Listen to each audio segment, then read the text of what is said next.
New York times ने दावा किया था कि भारत ने पाकिस्तान की किराना हिल्स पर हमला किया था, जहां परमाणु ठिकाना है। हालांकि ऑपरेशन सिंदूर को लेकर जानकारी दे रहे DG air operations air marshal AK Bharti ने साफ कर दिया कि भारत ने किराना हिल्स पर हमला नहीं किया।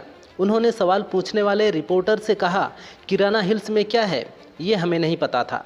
शुक्रिया हमें ये बताने के लिए कि वहाँ परमाणु ठिकाना है।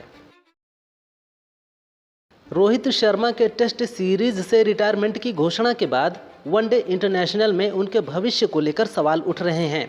इस बीच रोहित ने एक इंटरव्यू में बड़ा बयान दिया है। उन्होंने कहा, मेरा क्रिकेट करियर समाप्त नहीं हुआ है। मुझे पता है कि कब खेलना छोड़ना है।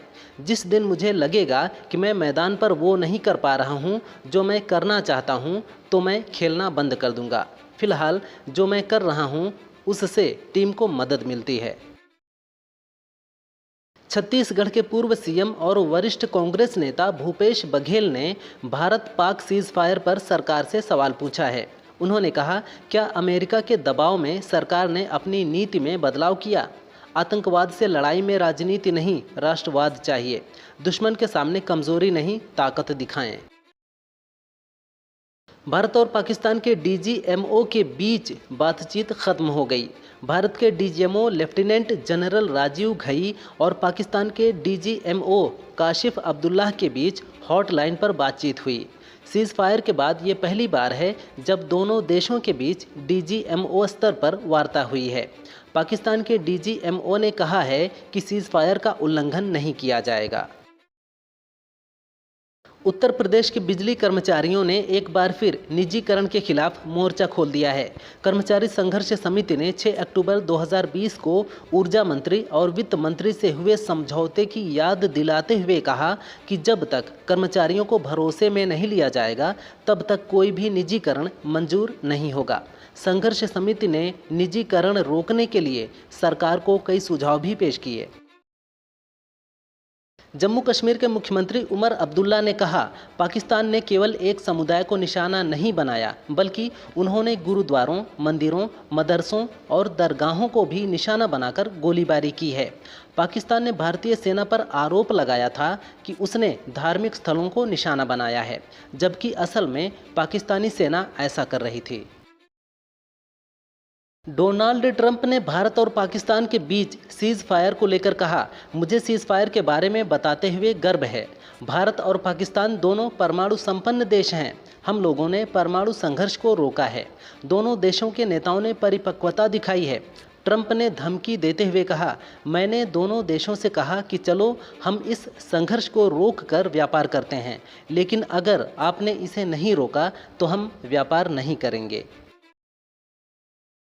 पीलीभीत में नेपाल सीमा के समीप के गांव भरतपुर में उपनिवेशन की जमीन पर मस्जिद बनाने वाले 5 पट्टेदारों और एक प्रधान ने प्रशासन के नोटिस के बाद खुद ही मस्जिद को ढहाना शुरू कर दिया। प्रशासन ने कुछ दिन पहले इन सभी संचालकों को मस्जिद ढहाने का नोटिस देकर 14 दिन में स्पष्टीकरण देने को कहा था। भरतपुर में उपनिवेशन की जमीन पर मस्जिद बने होने की जानकारी हाल ही में अधिकारियों को मिली थी। पाकिस्तान पर हमले पर पीएम मोदी ने ऐलान किया, हमने पाकिस्तान पर कार्रवाई को सिर्फ स्थगित किया है। आने वाले दिनों में पाकिस्तान का क्या रवैया होगा ये देखेंगे। भारत की तीनों सेनाएं एयरफोर्स, आर्मी, नेवी और BSF अलर्ट पर हैं। सर्जिकल स्ट्राइक और एयर स्ट्राइक के बाद अब ऑपरेशन सिंदूर आतंक के खिलाफ भारत की नीति है। ऑपरेशन सिंदूर ने आतंक के खिलाफ लड़ाई में नई लकीर खींच दी। भारत पर आतंकी हमला हुआ तो मुंहतोड़ जवाब देंगे। भारतीय सेना के प्रोटोकॉल में DGMO 10 में से 9वें नंबर पर आता है, लेकिन अहम जिम्मेदारियों के चलते वो आर्मी चीफ के बाद दूसरा अहम पद हो जाता है। डायरेक्टर जनरल मिलिट्री ऑपरेशंस यानी DGMO दूसरे देशों के DGMO के संपर्क में रहता है। हर सप्ताह दुश्मन देश के DGMO से हॉटलाइन पर बात करता है ताकि गलतफहमी ना फैले। मिलिट्री ऑपरेशंस की प्लानिंग और लीड करता है।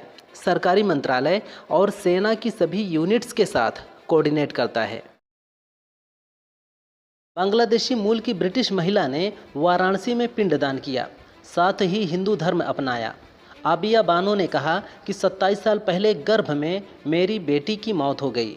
तब से वो मेरे सपने में आती और मुझसे बात करती थी। कहती कि मुझे मुक्ति चाहिए। मुक्ति या मोक्ष कैसे मिलेगा, इसके बारे में जानकारी ली।